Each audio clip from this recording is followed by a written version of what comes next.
जय श्री राम दोस्तों। शनि की महत्ता। एक समय स्वर्गलोक में सबसे बड़ा कौन के प्रश्न को लेकर सभी देवताओं में वाद विवाद प्रारंभ हुआ और फिर परस्पर भयंकर युद्ध की स्थिति बन गई। सभी देवता देवराज इंद्र के पास पहुंचे और बोले, हे देवराज, आपको निर्णय करना होगा कि 9 ग्रहों में सबसे बड़ा कौन है। देवताओं का प्रश्न सुनकर देवराज इंद्र उलझन में पड़ गए और कुछ देर सोचकर बोले, हे देवगणों, मैं इस प्रश्न का उत्तर देने में असमर्थ हूँ।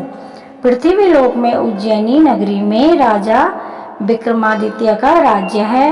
हम राजा विक्रमादित्य के पास चलते हैं क्योंकि वह न्याय करने में अत्यंत लोकप्रिय हैं।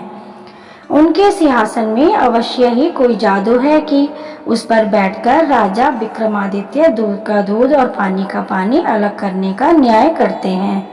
देवराज इंद्र के आदेश पर सभी देवता पृथ्वी लोक में उज्जैनी नगरी में पहुंचे। देवताओं के आगमन का समाचार सुनकर स्वयं राजा विक्रमादित्य ने उनका स्वागत किया।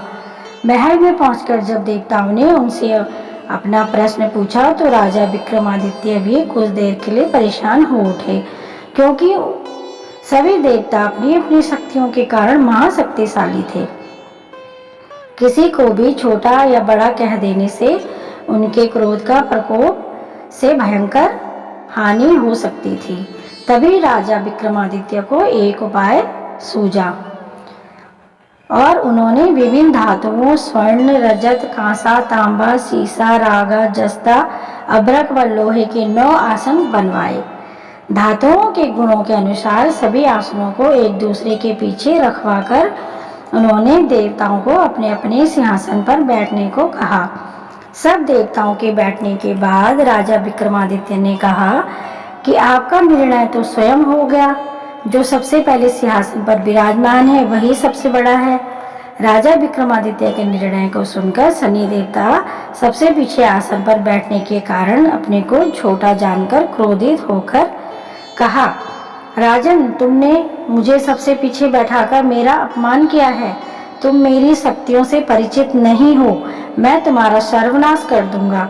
सूर्य एक राशि पर 1 महीने, चंद्रमा 2.25 दिन, मंगल 1.5 महीने, बुध और शुक्र 1 महीने, बृहस्पति 13 महीने रहते हैं, लेकिन मैं किसी राशि पर 7.5 वर्ष रहता हूँ।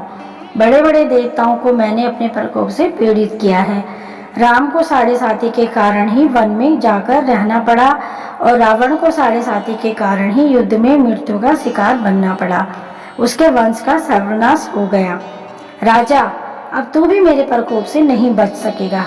राजा विक्रमादित्य शनि देवता के प्रकोप से थोड़ा भयभीत तो हुए, लेकिन उन्होंने मन में विचार किया कि मेरे भाग्य में जो लिखा होगा ज्यादा से ज्यादा वही तो होगा। फिर शनि के प्रकोप से भयभीत होने की क्या आवश्यकता है। उसके बाद अन्य ग्रहों के देवता तो प्रसन्नता के साथ वहां से चले गए, लेकिन शनिदेव बड़े क्रोध के साथ वहां से विदा हुए।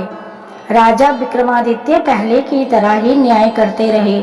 उनके राज्य में सभी स्त्री पुरुष बहुत आनंद से जीवन यापन कर रहे थे। कुछ दिन ही बीत गए।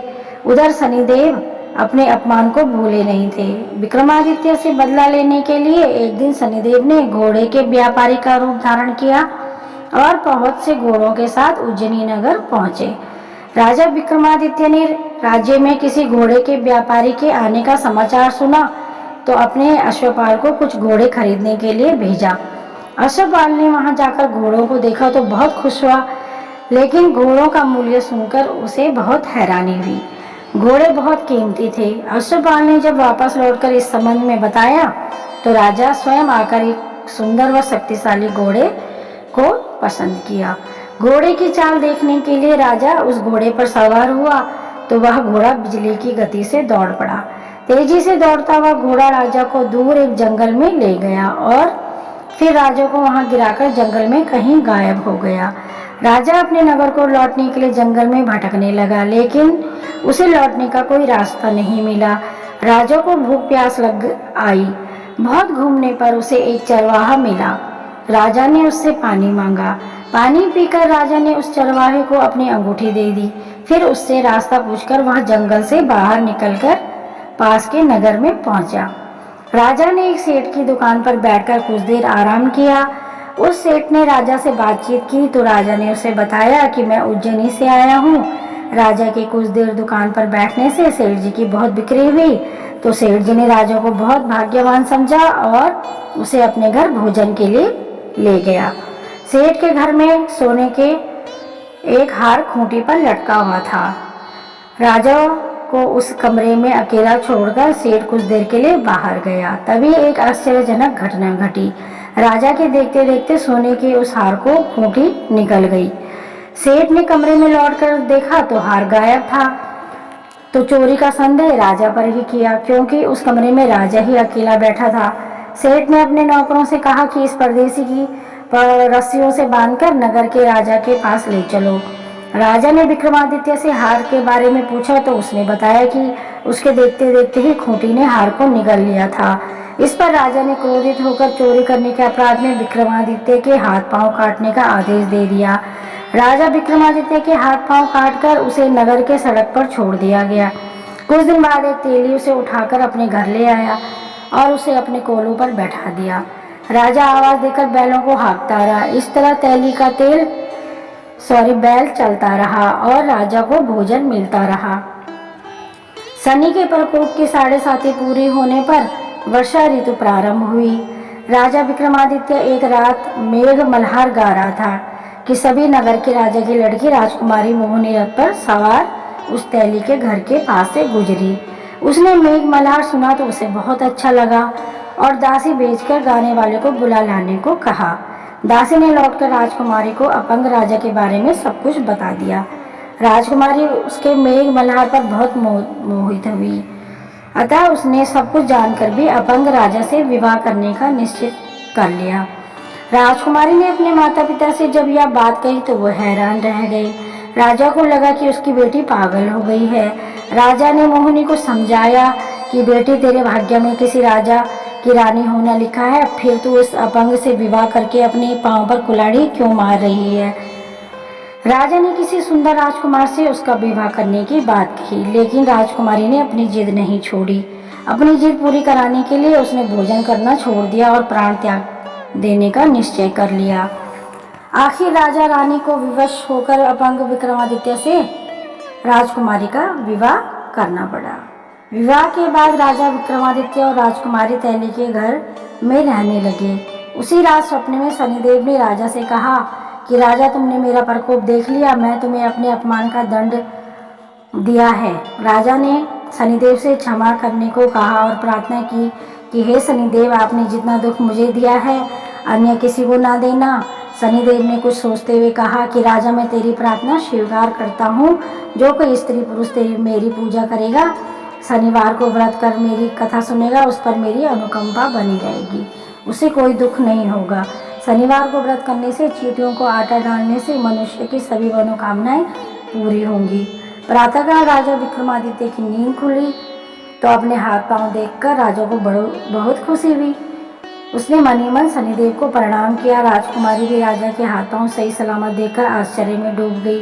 तब राजा विक्रमादित्य ने अपना परिचय देते हुए शनिदेव के प्रकोप की सारी कहानी सुनाई। सेठ को जब इस बात का पता चला तो दौड़ता हुआ तैली के घर पहुंचा और राजा के चरणों में गिरकर क्षमा मांगने लगा। राजा ने उसे क्षमा कर दिया, क्योंकि यह सब तो शनिदेव के प्रकोप के कारण हुआ था। सेठ राजा को अपने घर ले गया और उसे भोजन कराया। भोजन करते समय वहां एक आश्चर्यचकित घटना हुई। सबके देखते देखते उस खूंटी ने वह हार उगल दिया। सेठ जी ने अपनी बेटी का विवाह भी राजा के साथ कर दिया और बहुत से स्वर्ण आभूषण, धन आदि देकर राजा को विदा किया। राजा विक्रमादित्य राजकुमारी मोहिनी और सेठ की बेटी के साथ उज्जैनी पहुंचे तो नगर वासियों ने हर्ष से उनका स्वागत किया। उस रात उज्जैनी नगरी में दीप जलाकर लोगों ने दिवाली मनाई। अगले दिन राजा विक्रमादित्य ने पूरे राज्य में घोषणा करवाई कि शनिदेव सब देवों में सर्वश्रेष्ठ हैं। प्रत्येक स्त्री पुरुष शनिवार को उनका व्रत करे और व्रत कथा सुने। राजा विक्रमादित्य की घोषणा से शनिदेव बहुत प्रसन्न हुए। शनिदेव का व्रत करने और कथा सुनने के कारण सभी लोगों की मनोकामनाएं शनिदेव की अनुकंपा से पूरी होने लगी। सभी लोग आनंद पूर्वक रहने लगे। जय शनिदेव महाराज की जय हो।